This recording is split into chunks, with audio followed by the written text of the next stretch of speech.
আজ 9ই জানুয়ারি। অনেক দিন ধরে আমরা প্ল্যান করছিলাম যে কৌসানি, আলমোড়া, নৈনিতাল এইসব জায়গাগুলো ঘুরতে যাব। আজ আমরা এসেছি এখানে। অনেকটা পথ অতিক্রম করে অনেক কষ্ট হয়েছে আমাদের, তবু আমরা আজ এখানে পৌঁছেছি। আর সেই সুন্দর মুহূর্তের সাক্ষী আমাদের এই বনফেয়ার। সমস্ত বন্ধুরা মিলে আমরা এখানে আগুন জ্বালিয়ে একটা উৎসবের মুহূর্ত কাটাচ্ছি এই নতুন বছরে। এটা আমাদের কাছে সত্যিই অনেক অনেক পাওনা। টাকা দিয়ে হয়তো কোনো 5 স্টার হোটেলে আমরা যেতে পারতাম, কিন্তু এই খোলা মাঠে বসে, এই পাহাড়, এই অন্ধকার রাত, এই জ্যোৎস্না রাত, সেখানে বসে সমস্ত বন্ধুরা মিলে আমরা এই দৃশ্যটা উপভোগ করছি। অনেকের ভাগ্যে হয়তো এসব জোটে না। 5 স্টার হোটেল তো সবাই যায়, কিন্তু এসব কতজন উপভোগ করে। আজ আমরা সকল বন্ধুরা এখানে উপস্থিত হয়েছি।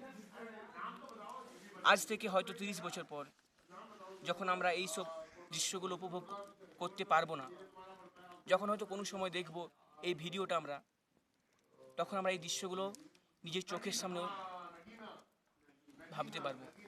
তখন সবার কথা আমাদের মনে পড়বে, এখানে যারা যারা ছিল বা যারা যারা নেই, যে সমস্ত বন্ধুরা আমরা হারিয়ে ফেলেছি বা সেই সময় ফেলবো, তাদের সাথে কন্ট্যাক্ট থাকবে না, তাদের সকলকে আমাদের মনে পড়বে কিছুক্ষণের জন্য হলেও।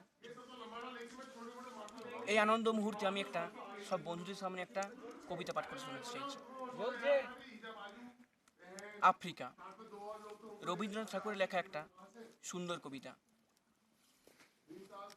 আফ্রিকা, উদ্ভ্রান্ত সেই আদিম যুগে স্রষ্টা যখন নিজের প্রতি অসন্তোষে নতুন সৃষ্টিকে বারবার করছিলেন বিধ্বস্ত, তার সেই অধৈর্যে ঘন ঘন মাথা নাড়ার দিনে রুদ্র সমুদ্রের বাহু প্রাচী ধরিত্রীর বুকের থেকে ছিনিয়ে নিয়ে গেল তোমাকে।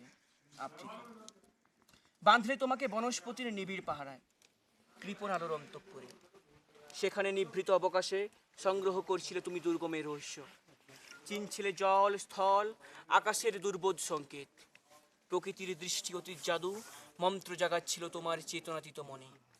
বিদ্রুপ করছিলে ভীষণ কি বিরূপের ছদ্মবেশে, শঙ্কাকে চাচ্ছিলে হার মানাতে, আপনাকে উগ্র করে বিভীষিকার প্রচণ্ড মহিমায়, তাণ্ডবের দুন্ধুবিনী নাদে। হায় ছায়াবৃতা, কালো ঘোমটার নিচে অপরিচিত ছিল তোমার মানব রূপ উপেক্ষার আবিল দৃষ্টিতে। এলো ওরা লোহার হাত কড়ি নিয়ে, নখ যাদের তীক্ষ্ণ তোমার নেকড়ের চেয়ে, এলো মানুষ ধরার দল, গর্বে যারা অন্ধ তোমার সূর্য হারা অরণ্যের চেয়ে। সভ্যের বর্বর লোভ নগ্ন করলো আপন নির্লজ্জ অমানুষতা, তোমার ভাষাহীন ক্রন্দনে বাষ্পাকুল অরণ্য পথে। পঙ্কিল হলো ধুলি তোমার রক্তে অশ্রুতে মিশে, দস্যু পায়ের কাটামারা জুতোর তলায় বিভৎস কাদার পিণ্ড চিরচিহ্ন দিয়ে গেল তোমার অপমানিত ইতিহাসে। সমুদ্র পারে তাদের পাড়ায় পাড়ায় মন্দিরে বাজছিল পূজার ঘণ্টা, সকালে সন্ধ্যায় দয়াময় দেবতার নামে। শিশুরা খেলছিল মায়ের করে, কবির সঙ্গীতে বেজে উঠেছিল সুন্দরের আরাধনা। আজ যখন পশ্চিম দিগন্তে প্রদোষ কাল, ঝঞ্ঝা বাতাসের ঊর্ধ্বশ্বাস, যখন গুপ্ত গহ্বর থেকে পশুরা বেরিয়ে এলো, অশুভ ধ্বনিতে ঘোষণা করলো দিনের অন্তিম কাল। এসো যুগান্তের কবি, আসন্ন সন্ধ্যার শেষ রশ্মিপাতে দাঁড়াও ওই মানহারা মানবীর দ্বারে, বলো ক্ষমা করো, হিংস্র পলাপের মধ্যে এই হোক তোমার সভ্যতার শেষ পুণ্যবাণী।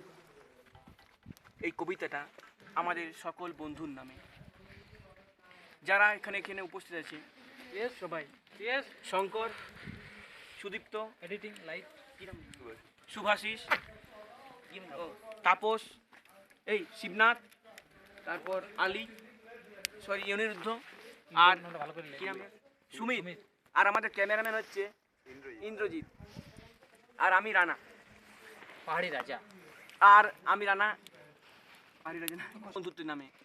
সবাই হাত মিলে আর আমাদের সুমনদা দেখা